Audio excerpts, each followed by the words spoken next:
pressure from William. 5, Now, 4, in William's debut with 3, Killer Whale, the 2, robot went 0 and 1. 2. Fight, robots, fight. It takes some time to kind of figure out your bot.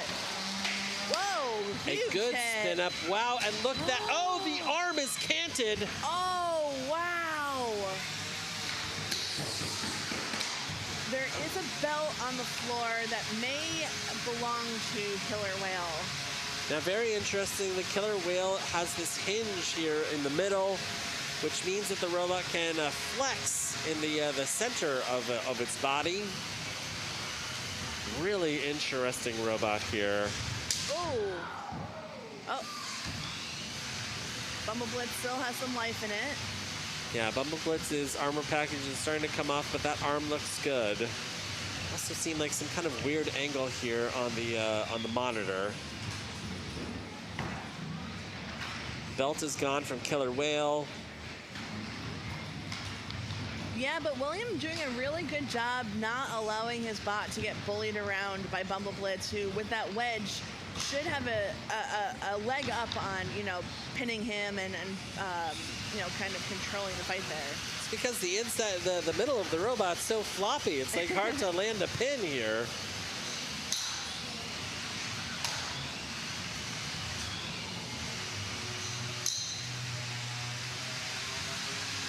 That sound that you hear is the hub motor on BumbleBlitz. That is a terrifying sound. Turning itself into a vertical spinner by driving backwards into its opponent of Killer Whale. Liam is actually having more success, I think, bullying Killer Whale around with its weapon than even with that big wedge. When, you know, driving backwards into him. It's interesting.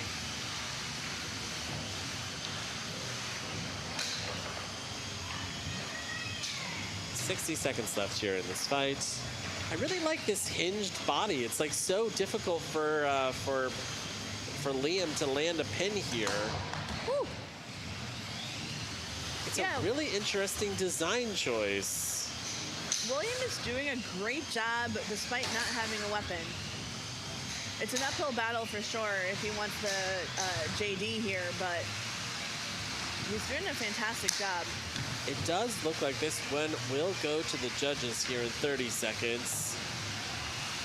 William has done great staying alive after losing his weapon very early in this match. But really, BumbleBlitz, oh, very cool. Oh, how sweet. Look at this, it's a little Tokyo drift. Gotta love that. 10 seconds left. William has taken it the full 3 minutes. This one will go to the judges. He is just unpinnable. And this is a closer match than it looks, Lindsay.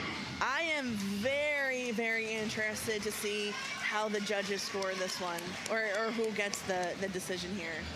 Good round of applause from the audience. William Marchese bringing some of the most interesting and thought-provoking robots to the competition. We saw use that to great effect here was Twin Beast from Brazil, Wagner. Really impressive robot. But yeah, we're starting to see it more.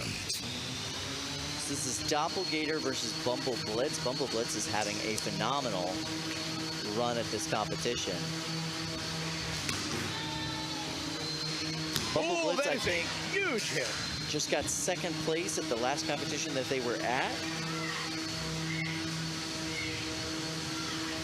Look at the armor hanging off the side of BumbleBlitz, though. Doppelganger really doing some damage.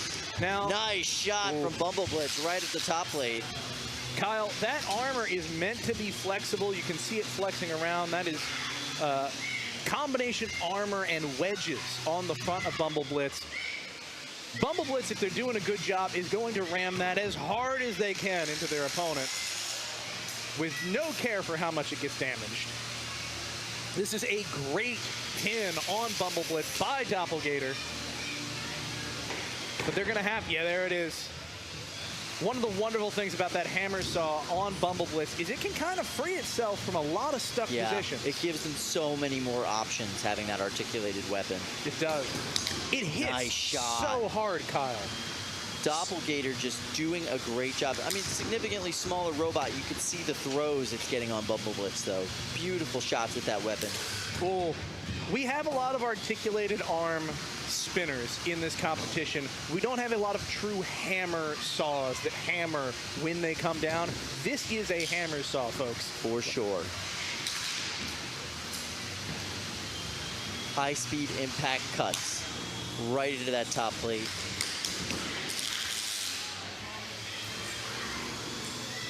BumbleBlitz getting, Doppelganger getting hung up on the multi-bot there. Nice shot, launching BumbleBlitz up into the air there. It's such a quick robot, too. It's something that you don't always see in this weight class, especially with a robot that has such a powerful weapon. Oftentimes, you see them, you know, a little bit slow, a little bit lumbering. No, BumbleBlitz is a powerhouse in terms of speed and drive in addition to its weapon. Wow, Doppelganger just flying through the corner of the arena. It's hung up now as we come down on the last 30 seconds of this match. Yeah, BumbleBlitz coming off of a second-place finish at Motorama in Pennsylvania late last month. Doppelganger off of a 21-match winning streak down in Florida. 20 seconds left. It looks like, yes, we're going to have an unstick attempt, but I don't know that it's going to be enough. Oh, no, we are coming down in the last 10 seconds. I can't tell if that's a count-out 10 or the last 10 of the match, but either way, this match is over without a functioning Doppelganger. Wow.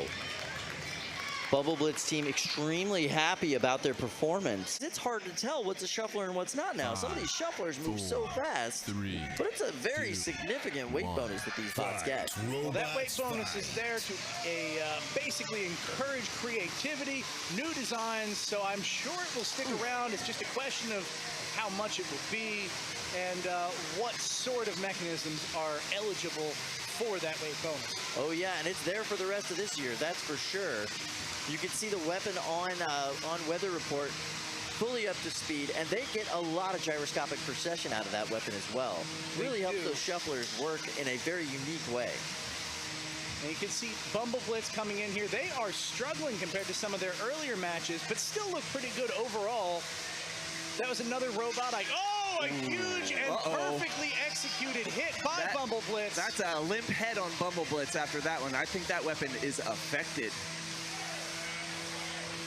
Look at the top armor on Weather Report. It is bent up in the corner. Oh, yeah, you're right. It snapped off down at the bottom. My goodness. It is askew. And that's a fully TPU weapon arm, I believe, on BumbleBlitz. It is all UHMW. Okay. Oh, fascinating. That's all UHMW. Very hard to break in one go like that. That weapon arm has been putting in heavy work all day, but you know what? It's still an effective hammer. And he's not afraid to use it. No, and you know what? Weather Report is not moving. Well, it was up on the cam lifters. Oh, I see. Well, still, it appears that one side of its drive is completely non-functional. You gotta wonder if that hit warped the frame in any way, and it's having a hard time getting engagement. This is the kind of situation BumbleBlitz needs to take full advantage of. Go in there and beat Weather Report to death. Even if your weapon arm is not working the way you want, score that aggression. Score those points. Score that control. Interesting. They are trying, it appears they are trying to get Weather Report unstuck. Maybe it's high-centered, or at least thinks it's high-centered. There is a piece of debris that just came out from underneath Weather Report, but I'm not sure if that's what the problem was, because it does still seem to have some sort of weapon issue. BumbleBlitz really needs to be hitting right now. Yeah, let's see a slam or something. Either their weapon is not working, or they're playing some sort of 5D chess that I can't understand. Yeah, Liam's got some sort of strategy going on, or maybe they're trying to communicate with the other team to help them get unstuck. Not sure. Still, those pins, if you can quite call it that, are demonstrating control in this match. They're scoring points. Just not nearly as many as a good weapon hit would be. And keep in mind, the pins from both sections of this multi-bot configuration count. Nice hit there. That's what that robot needs to be doing over and over again. Assert dominance, BumbleBlitz. You can see one of those shuffler pods still working. The other one is stuck up. I'm not sure if it's stuck on the cam, but the weapon's still functioning on Weather Report. Kerry Weaver showing that functionality here at the end of the fight. Yeah, in any case, this has gone to the judges. We are going to see what they have to say in just a few minutes. I have my biases, I think, in terms of who I think won, but I'm really interested to see what the actual score breakdown is. I think that will be very telling. We are going straight to cage 1. We have a great fight lined up for you. Liam King with BumbleBlitz from Hollywood, Maryland, coming in with his hammer saw weapon. 2-0 KOs, 6-1 record overall in judges' decisions. Going up against Blackjack, brought to you by Andrew Davis. He's from Schenectady, New York, has a terrifying vertical spinner, and 9-7 in KOs and 5-2 in judges' decisions. That's a much more veteran robot by comparison. We'll see if, you know, how the tried and true goes up against the new hotness. Winner of this matchup will have to go on to face Promhita in the next round, and a Zach Knight on a mission today for the finals. Yeah, the next round is it. Oh, nice shot by BumbleBlitz. Yeah, that mini bot working fantastically. Oh, such a hit. Look, it is embedded in the top armor on Blackjack. 3 hits in a row. Beautiful strategy done to perfection. Now, that said, folks at home, you can see the red on Blackjack. That is armor added for just such a robot as BumbleBlitz. That is gooey material called TPU. It absorbs hits very well. Think of it as an extra life or two for big hits on the top armor. And so throughout the tournament, these robots are able to swap configurations in between fights to present themselves in the most optimal way for their opponent. Oh, that was a big win exchange for Blackjack. 2 in a row, 3 in a row. Oh, the weapon arm is really struggling to self-right BumbleBlitz. I think they're going to ask for an unstick. It may well be stuck into the ground. There, he's called for the unstick now. In comes Flo. Looks like he's still got some movement on that weapon arm. Yeah, I can see this unstick happening if things go well. Flo's going to keep trying. I think there needs to be a little more passion, let's say, in this. Yeah, they're being very gentle. I understand. Sometimes you want gentle, and sometimes you need an intense blow for self-righting to work. Yeah, see, that's how you do it. Yeah, Thanks for the Blackjack will help. show Flo. Folks, this is Blackjack's game to lose. BumbleBlitz trying to roll over, but just taking more damage in the process. Now, these bots are fighting for a guaranteed spot to qualify for the World Championships and the right to face Zach Knight and Promhita in the finals today. But it looks like the countout is happening, and the knockout just happened. Wow. Drew Davis going on to face Promhita in the finals. That is a rough blow for Liam. He really, really wanted that win, and it was, he was on the cusp of it. You can see that is a tough blow. This is the second place for this robot in the past month. Yeah, and you can tell, folks, this is a robot that is built to win. This is a competitive spirit, a competitive robot. This is a crushing defeat, but I will say, there is nothing to be ashamed of with the performance they had today. Absolutely, and BumbleBlitz has gotten so good in a relatively short time, and you know what? He's not done. He's got a long future ahead of him. We have several events a year, just about every other month, so he could be back again with BumbleBlitz and take it all. Yeah, absolutely a possibility.